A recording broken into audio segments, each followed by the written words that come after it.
Did you know that Toon Boom has in fact 3 different kinds of pivots? And it all gets very confusing when they start to overlap each other and mess up the rotation and things of your drawings in all sorts of mysterious ways. So I'm going to show you what they are and how they work and how they can interact to a certain degree. The first one, and the one you've probably seen, is the one built into the free transform tool. When you select something, or when you select a bunch of things, when you move the pivot from this point, you'll notice it leaves a little ghost behind. That's because this sucker is the temporary pivot. When I rotate something around this point, click off the object and then go back to it, you'll notice the original pivot is back in its original spot. So this is great for temporary little changes where you don't want to mess up all your movement. Great for on-the-fly edits and for grabbing a whole bunch of different layers at once and rotating them around a central point. Next is the permanent pivot. This one will move that central one forever. It's accessed via the advanced animation tools, position, rotation, scale, and skew.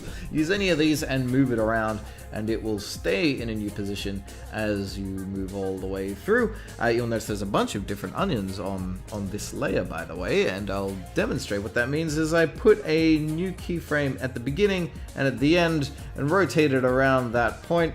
You'll notice it's reflected throughout all of them in one spot, which is good. However, it can run you up the wall sometimes if you were to be so foolish as to try and move that pivot once you have given it some information, because now your entire animation has been messed up. It will update and always rotate around that central point. Now it's all the way over there. I didn't even change any keyframes, and now it's all the way off the edge of the stage. What is happening?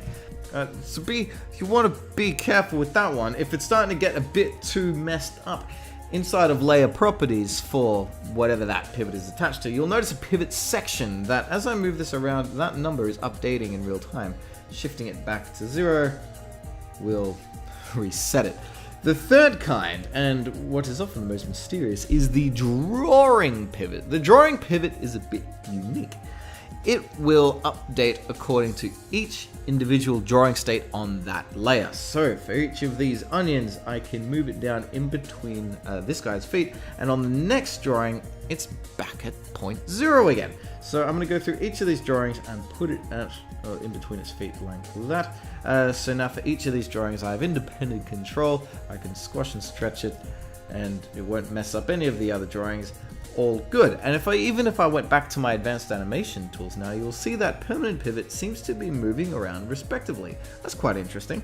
So how does it do that? I thought the permanent pivot was permanent. Well, actually it is. So once again, if I was to be so daring as to move this one off to the side, you'll now notice that as it moves between each of the individual drawings, it's moving a relative amount according to what it was before. So it's the permanent pivot's position plus whatever you do to the drawing pivot one. And sometimes it really starts to mess things up and start shifting the character around as you move in the pivot and all sorts of, I don't even know what's happening there sometimes. So try to be aware of the 3 kinds of pivots. They each have their appropriate time for use, and hopefully simply knowing that they exist will help steer you clear of some weird and wonderful problems. Best of luck and take care.